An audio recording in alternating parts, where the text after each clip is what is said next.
Hey YouTube, it is me Lily and it is Wednesday. And as promised, I am recording on Wednesdays now for my weekly post-op updates. And so far so good. We got it on a Wednesday. So anyways, let's just get right to it. I'm sure everybody wants to know numbers first because we all know those are the most important things. But they really shouldn't be. Okay, so last week, I'm glancing at my little notebook here. Last week on Tuesday, the 22nd, because bleh, even though I record on a Wednesday, I still do my weigh-ins on Tuesdays. Because as if you've watched any of my videos, you know I had surgery on a Tuesday, and to be as accurate as possible with my week-to-week updates, I like to weigh in on a Tuesday. So I weighed in yesterday, and exactly 1 week before yesterday, I came in at 218.8. And if you recall, that was like triumph because I had hit a stall where I couldn't break out of the 220s, and then I did, and that was very exciting. It was a very happy moment to finally get into the two teens. So I was 218.8, and then yesterday, the 29th, I was 217.8. So only a pound loss, but you know what? Whatever. It's a loss, and that's all I care about. And I need to kind of talk a little bit about losing weight slowly. I'm not doing everything perfect. I never claimed to be doing everything perfect, and I'm sure if you've watched any of my videos, you know I don't do everything perfect. I haven't been going to the gym. I'm gonna admit it, and I really don't have a good reason why, but I started going and I was going great and I was super motivated, and you watch the video, me like all happy because I did such progress. And then I really pushed myself the very last time I went to the gym, and I did a lot of compound movements with heavier weights because it felt so great, and it felt so good doing it. And then the next day happened. And if you've ever weightlifted, the next day is brutal when you start back up. I was so sore. I remember like even sitting down hurt because my hamstrings were so tight and so overworked from jogging. Even though, I mean, like really, like that shouldn't have affected my hamstrings as much as my quads, but from jogging and from doing the squats and doing the deadlifts. I mean, I just totally overworked my hamstrings, and my quads for that matter too were really sore also. And it's just one of those things that it because it hurts, you obviously don't want to go back to the gym the next day. I honestly don't know how the guys on The Biggest Loser do it because those guys get overworked so much. Like they work out like 8 to 10 hours a day every day, and they've got to be sore. I don't know how they do it. They're champions. I have no idea. But so I ended up taking a couple days off because that's my biggest problem. The second I start taking time off, I don't go back.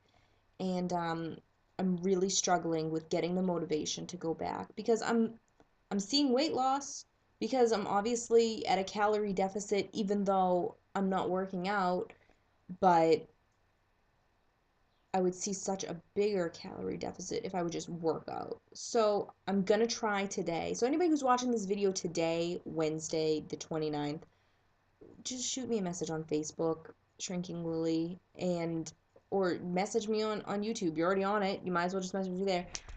And just get me to go to the gym. I had talked about in a video before where I joked about my friend, texting me constantly telling me to go to the gym. Well, he's doing it all the time now, and it's not even helping. Like I'm like, "Oh, I'll go later. Oh, I have to do this or I have to do that." And now I'm getting so into video games because I'm a giant dork and I'm really liking this video game I'm playing. To all my little dorks out there watching Diablo 3, it's so much fun. Um, that I'm really just slacking on working out. And I mean, I want to be under 200 before the summer officially starts, and it's going to be June like this weekend. I mean, it's already the 30th. Oh, have I been saying the 29th? Yeah. It's the 30th today of May. And what is there, 31 days in this month? I mean, 2 days it's going to be June. And oh, and I picked up that little pink dress that I was talking about, the pink, black, and white one that I had special ordered in size 14, and it looks so tiny. I need to fit into that this summer. Guys, get me to go to the gym. So I'm gonna try today. But aside from that, I wanted to talk about hormones. So for anybody who's had gastric bypass, you know you start losing a dramatic amount of weight. And as you lose weight, those fat bubbles, they shrink and they shrink and then they explode. That's because you're burning fat. It's plain and simple. No matter what you eat, as long as you're eating less than what your metabolic or I think it's your basal resting rate or something like that. I think it's like BMR. So your basal metabolic rate. Yeah. That's how much calories you burn at rest. So you could sit on the couch the entire day and do nothing. But you're going to burn just to keep your blood pumping through your veins, to keep your lungs inhaling and exhaling, and doing all that. You're going to burn a certain amount of weight dependent on your age, your sex, your weight, your height, all of that stuff. There's this whole calculation that you can actually, if you Google it, you can find out exactly how much calories you burn just living, and that's doing no exercise. And mine it's around 2,000, and so I'm probably getting in under 1,000 calories a day. I've never actually counted my calories. I think I'm gonna do that just because I'm curious, not because I'm worried about what I'm eating, but just because I'm curious to see what all I am consuming. But you minus those two numbers, and you take how much you just burn, and then you minus it from how much you consume, and that's how much you've burnt for the day. So you're losing fat, plain and simple. But what happens is, as those fat cells shrink, they release whatever's inside of them. And you know what's inside of fat cells? Hormones. And as a woman, craziness goes on, okay? Like, you think it's bad when you have PMS? You think your hormones are insane then? Yeah, try losing a lot of weight really quickly and having all those fat cells explode because you turn into a monster, okay? You turn green and you turn into a monster. Fortunately, I haven't had it that bad. I should say fortunately for my boyfriend who has to live with me.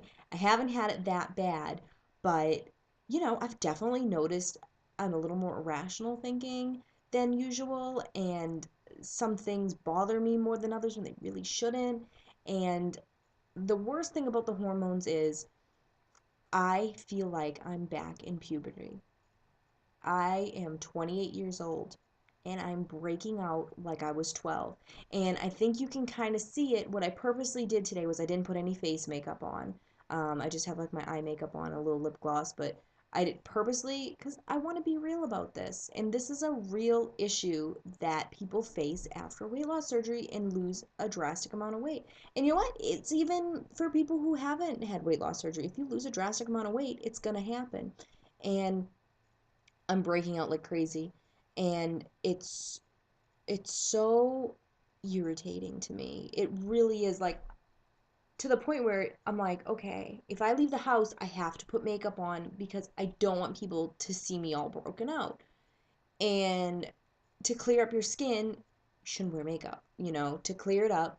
I should not have makeup on. So it's like getting to the point where, like, I don't want to go out because I'm like, I could spend the whole day trying to dry out my skin and clear it up. And I mean, and I use, a moisturizer that's got the salicylic acid in it, and to help with acne. And I use an oil-free Clinique, um, face concealer, but it's just not helping. And I mean, I don't know if you can kind of see it, but like, yeah, like, all right, that's disgusting. And I have one over here, and I've got, like, my forehead broke out really bad at one point, but it cleared up a little, and I'm so frustrated. And it's just something you gotta go through, and I can't wait till my hair starts thinning out because of the surgery, and everybody hears about that, but I'll talk about that more when it actually happens. Right now, I, my hair seems pretty good still. I mean, I have kind of a semi-thin hair anyway. I was always told by hairdressers that I have thin hair on the thin side, but there's a lot of it, so it doesn't look thin. But I mean, I didn't really notice anything extra coming out, so I'm okay with that, but I'll probably be freaking out when that does happen. So I wanted to just give a little tip of what I use now that my skin's breaking out like I'm 12. I started using this. It's, let me zoom in. It's used to be prescription only, and now you can get it just anywhere. I got this at Costco. They were carrying it behind the counter in the pharmacy, but it's totally over the counter. You don't need a prescription for it. It's called Panoxyl. It's 10% benzoyl peroxide, and it's an acne foaming wash. And I started using it, and it totally helps.